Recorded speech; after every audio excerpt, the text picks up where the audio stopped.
Whole30 is at its roots an elimination and reintroduction diet, an elimination and reintroduction program, if you will. And elimination diets have been around since the 1920s. They're not new. They're often considered, even today, the gold standard for identifying food sensitivities. So the Whole30, they're used for if someone has a food sensitivity. Walk us through how it works. Yeah. You were probably just about to do that until I interrupted you. No, that's okay. Food can have an impact on people in ways that they may not associate with their diet. It may be impacting in a negative way things like energy and focus and sleep, cravings, obviously digestive issues, bloating, any kind of digestive distress. But it can also have an impact on things like we talked about rheumatoid arthritis, joint pain and swelling, chronic pain like tendinitis, acne, allergies, asthma, anxiety. All of those things are impacted by the food we eat, sometimes in ways that we don't associate with our diet. So the Whole30 essentially rules out for 30 days or eliminates these foods that, according to the scientific literature and our experience now of 17 years, are commonly problematic for people. So these foods are not bad.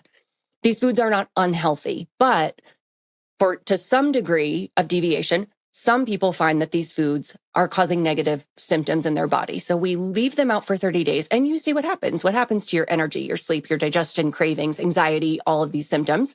And then at the end of 30 days, you add these food groups back in one at a time, very carefully and systematically, and you compare your experience.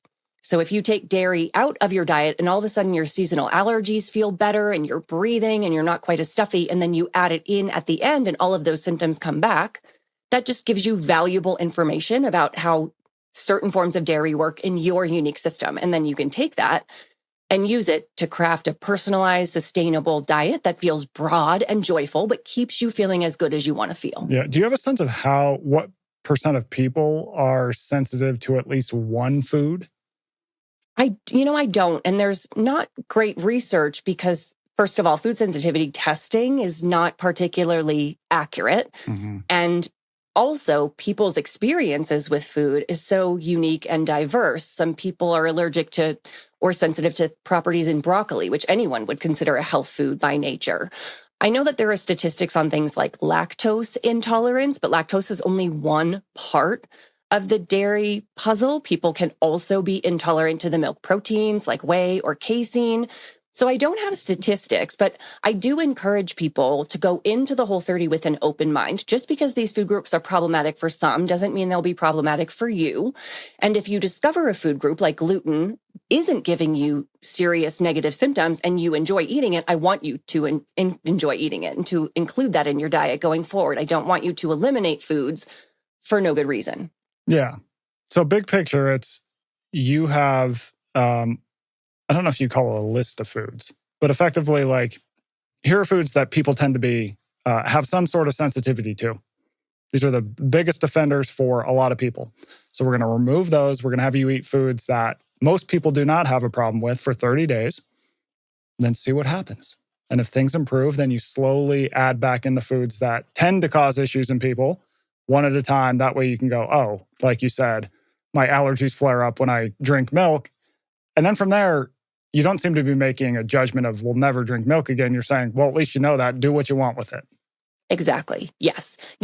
Life after the Whole30 is all about taking the information you've used and using it in a way that feels joyful, broad, and sustainable to you. So it's not, oh, dairy makes me bloated. It is this particular ice cream in this particular context with what's happening in my life, is it going to be worth it? I know I'm going to be bloated. I know I'm going to be gassy. Is it worth it right now? And it might not be worth it if you're having dessert at a large business dinner where you have to present afterwards, but it might be worth it if it's summertime and you're at the beach with your family and you want an ice cream cone. So it's not about me telling you what to do with that information. It's just about you having that knowledge and feeling the freedom and the confidence to apply that as you see fit in your own life. So full disclosure, I have done the Whole30. And I'll give you an example. Beans. Those do not sit well with I get like bloated. My stomach hurts. I just don't feel good. But if I'm at Doña Maria's Tamales in Las Vegas, I'm like, yeah, you know what?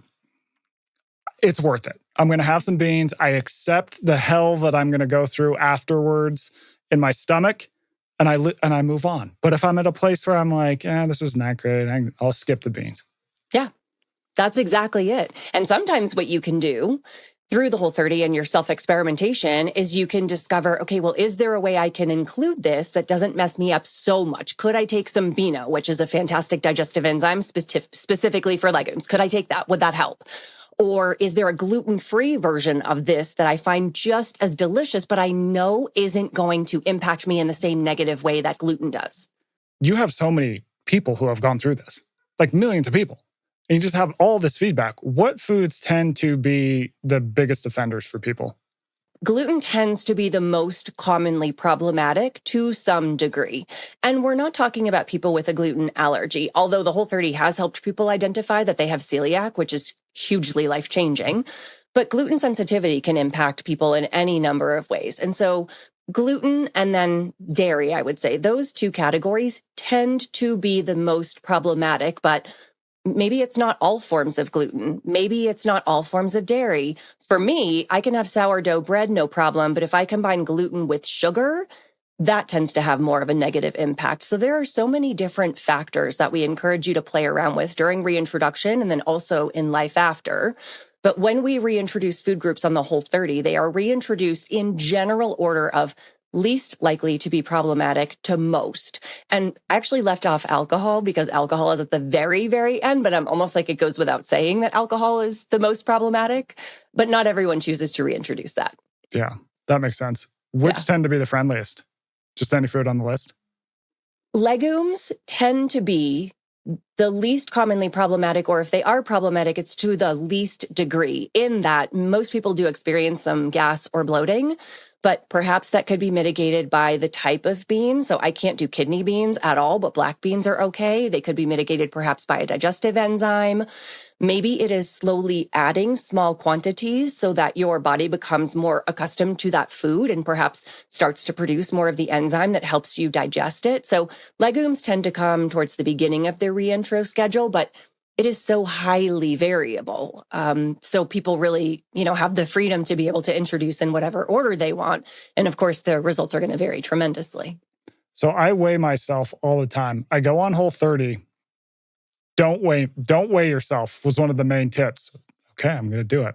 And you write about non-scale victories, which I think most diets do not talk about that as much. It's very much, lose weight. Did the number on the scale go down? Great, you're successful.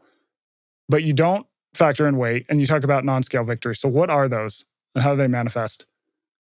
The no scale, no weighing yourself during the 30-day period came from my first experience with the Whole30, where I mentioned I got off the scale I didn't weigh myself for months after my Whole30. It didn't matter because of how good I felt.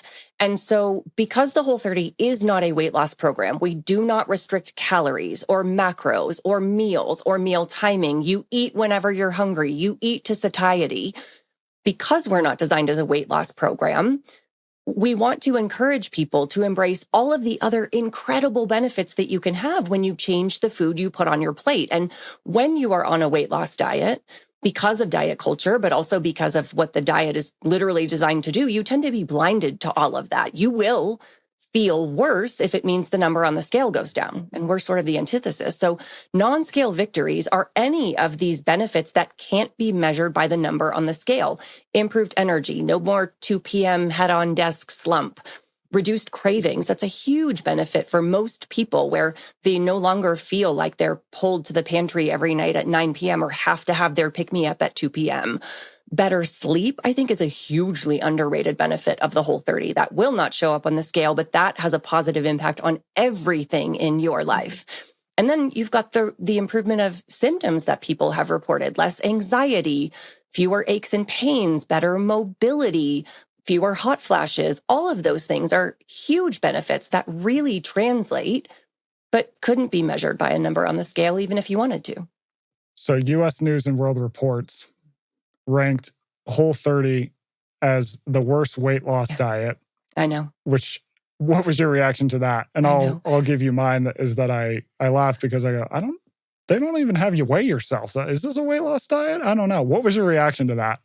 U.S. News and World Report has been ranking best weight loss diets for many, many years. And for many years, Whole30 was at the very bottom of the list. And so they would email me in December and they would say, hey, this list is under embargo. Do you want to see it? And I finally just stopped, I started replying like, absolutely not. This list is trash. We're not even a weight loss diet. Ha ha ha. Right. And so a couple years ago, I said this, and the person in the seat who was doing their PR or media actually wrote me back and said, well, if you're not a weight loss diet, what are you? And say more. And can we get a little info? So I actually worked with them very, very closely. And I don't think we show up on their list anymore. If we do, it's sort of as a mention or an aside. But it always made me laugh because I was like, well, should I be proud that we're dead last because we're not a weight loss diet? Or should I be annoyed that they continue to classify us like this? And which were you?